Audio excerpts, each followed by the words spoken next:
Jesus' first miracle. Jesus needed friends to help him with his work.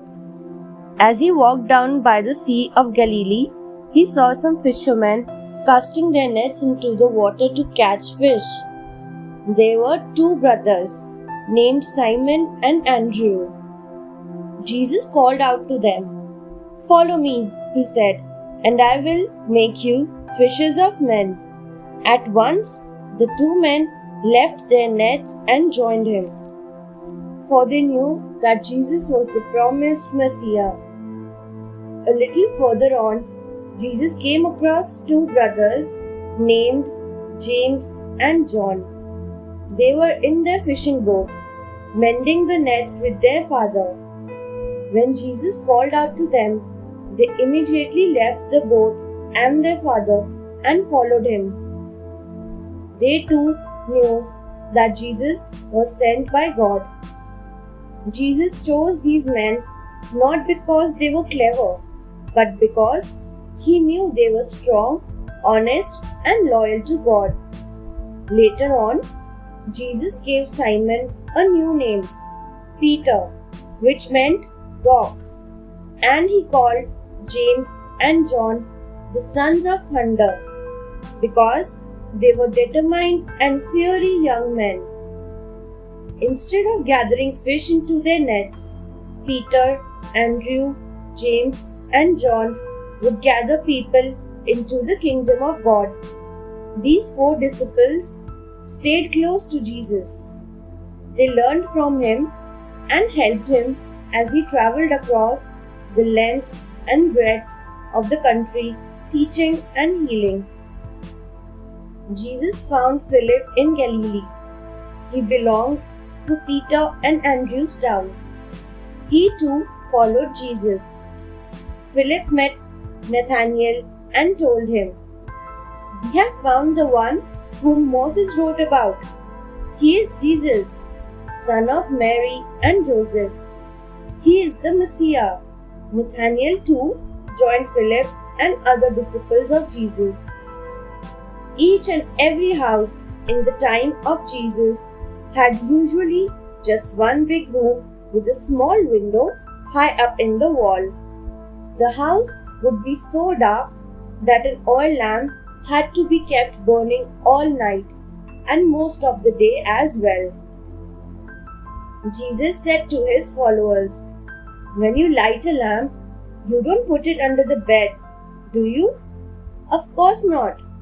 You put it on a table where it can light up the whole house. You must be like a lamp. Let your light shine out for everyone, so that he may see the love and goodness of God shining in everything you do. Be a good example for them.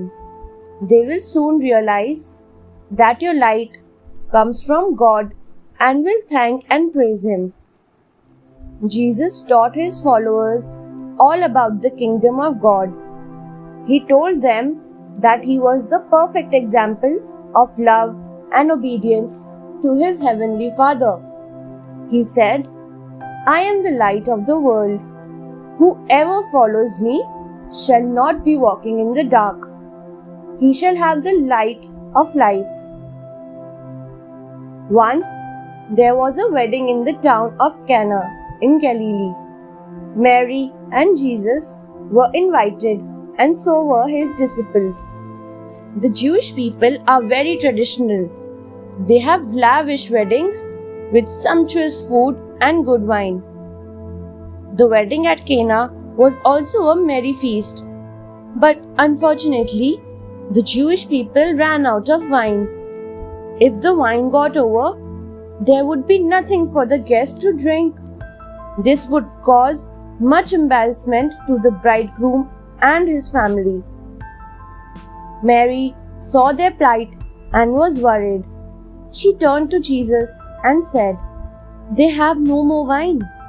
She wanted him to help the bridegroom's family. But Jesus replied, "You must not tell me what to do. My time has not yet come." Nevertheless, Mary told the servants, "Do whatever he tells you to do." The Jews were very particular about ritual washing before meals. So, they had 6 large stone water pitchers for the guests at the wedding. Each pitcher could hold about 100 liters of water. Jesus instructed the servants to fill up those pitchers with water to the brim. Then he told them to take some water out of one of the pitchers and give it to the wine steward to taste. The servants did as they were instructed. The wine steward tasted the water and was amazed. The water had turned into wine.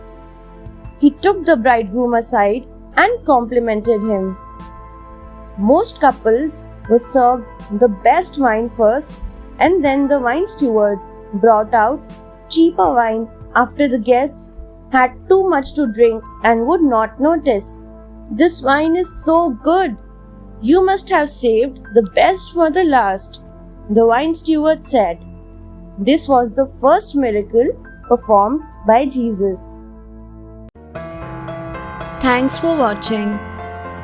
Do like, share, subscribe to Sahil Book House.